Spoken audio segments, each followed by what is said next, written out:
debate is that there's no gotcha moments when the person is caught thinking on a question to give a genuine answer, and it forces you to be structured and intentful with what you say. And so in this video I will be debating, or I had debated, my good friend Hudson Miller.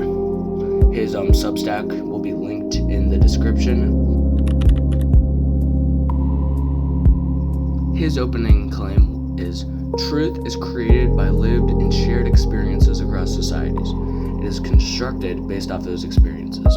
So what he's promoting is basically a subjective truth that is based on perception, which we'll get into more later in this debate, and this would be my response.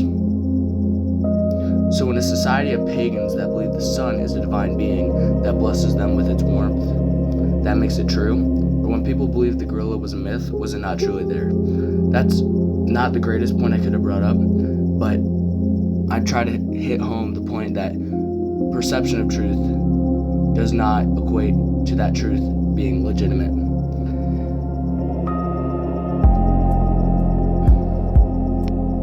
And this is his very interesting response. To them, that is their truth. Now, to us as a society, we believe that the information we have, that the sun gods, are false. Which is a really interesting take, because he incorporates the subjective term there, or the specific term for certain people, not all. My argument would be truth, whether you agree with it or not, is true regardless of who you are, and whether you accept it or not. And this is where I make the fundamental point in our debate. So truth can change over time, and if that is true, then it inherently, by definition, cannot be true, because truth is constant. He responds with, to them, the truth was deeper than what was known at the time. Yet for many Catholics at the time, and the way they do things is the same valid truth. So who is true with what? To some people, the truth way changed. Some become Protestants or Calvinists, some are Orthodox, and some remain Catholic. If I understand him correctly, he's saying that the perception of truth changed, or he's saying that because the perception of truth changed, the fundamental truth changed, whereas I would respond with, correct. If truths contradict, they cannot be true. So either they are both wrong, or one of them is, but they cannot both be correct. That is the fundamental problem with truth being constructed, that the perception of perceived evidence does not equate to evidence.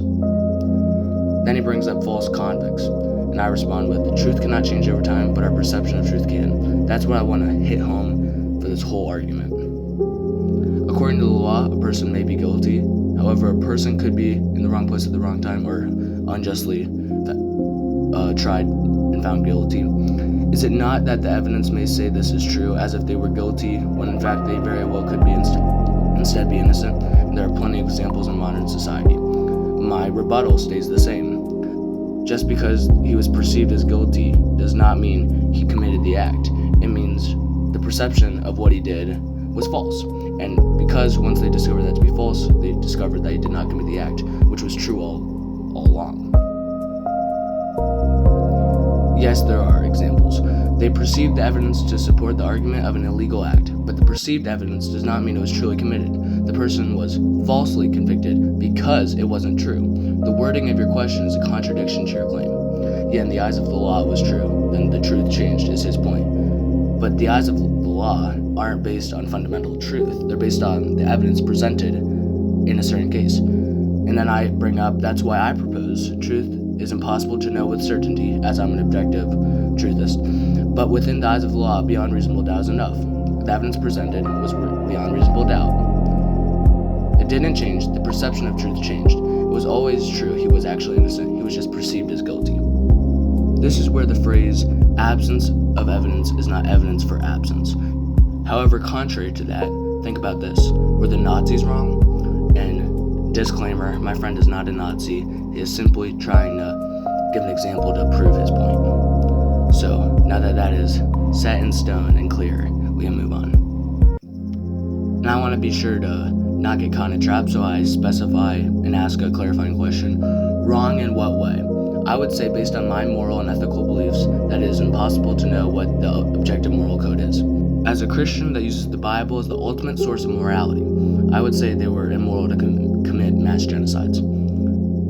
His response was, okay, and yet we prosecuted the Nazis' high command because on the unjust killings of millions of people. Now, was it wrong to do so? So basically, was it wrong to prosecute people in charge of genocide?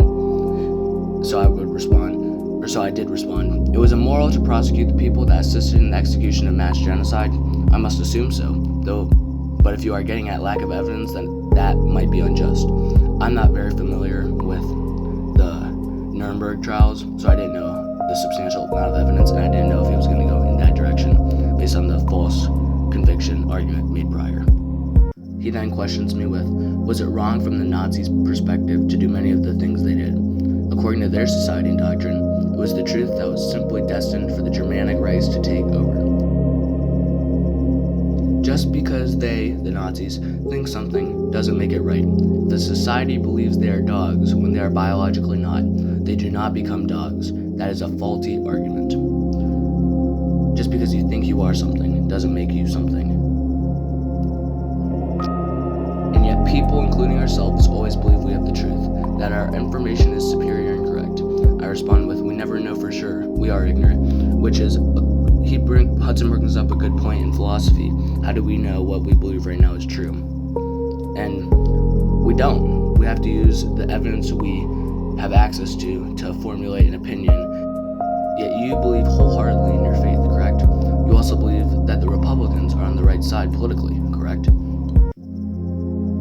I believe that I am correct, yet it is impossible to be certain of anything. I agree with most Republican values, and I agree on that point.